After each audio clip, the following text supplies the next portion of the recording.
ஆன்மீக நண்பர்கள் அனைவருக்கும் அன்பு கலந்த வணக்கங்கள். இன்றைக்கி நாங்கள் ஆன்மீகம் சம்மந்தமான பதிவில் பார்த்தீங்கன்னா, நிம்மதியான வாழ்க்கை அமையணும்னா நாம் என்ன செய்யணும்னு சொல்லி பார்க்கலாம்.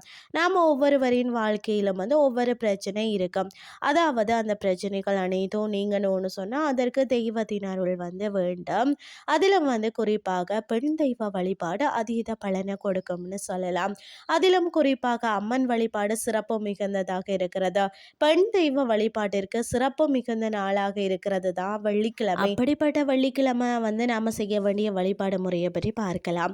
வெள்ளிக்கிழமை அன்று வரக்கூடிய ராகு காலம் என்பது நம்மளுடைய கஷ்டங்களும் பிரச்சனைகளும் தீர்ப்பதற்குரிய ஒரு காலம்னு சொல்லலாம். அதனால் தான் வெள்ளிக்கிழமை ராகு காலத்தில் துர்க்கை அம்மனை வழிபாடு செய்யும் வழக்கத்தை பின்பற்றுகிறோம். அப்படிப்பட்ட வெள்ளிக்கிழமை ராகு கால நேரத்தில் அருகில் இருக்கக்கூடிய அம்மன் ஆலயத்திற்கு நீங்கள் சென்று அங்கே இந்த ஒரு பொருளை மட்டும் நீங்கள் வாங்கி கொடுத்தீங்கன்னு சொன்னால் வீட்டில் இருக்கக்கூடிய அனைத்து விதமான பிரச்சனைகளும் தீரும்.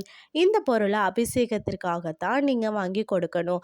அம்மனுக்கு அபிஷேகத்திற்காக நீங்கள் வாங்கி கொடுக்க வேண்டிய பொருள் தான் குங்குமம். குங்குமத்தை தானமாக கொடுப்பதற்கு பதிலாக அர்ச்சனைக்கு தருவதற்கு கூட பதிலாக அபிஷேகத்திற்காக நீங்கள் குறிப்பிட்டு வாங்கி கொடுக்கலாம்.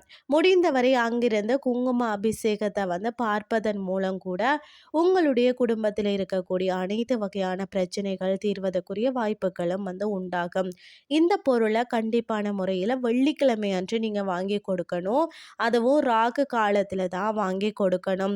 தொடர்ச்சியாக வெள்ளிக்கிழமை தோறும் நீங்கள் இப்படி வாங்கி கொடுத்தீங்கன்னு சொன்னால் அம்மனின் அருளால் விரைவிலேயே குடும்பத்தில் இருக்கக்கூடிய அனைத்து விதமான பிரச்சனைகளும் நீங்கும். நிம்மதி உண்டாகும்.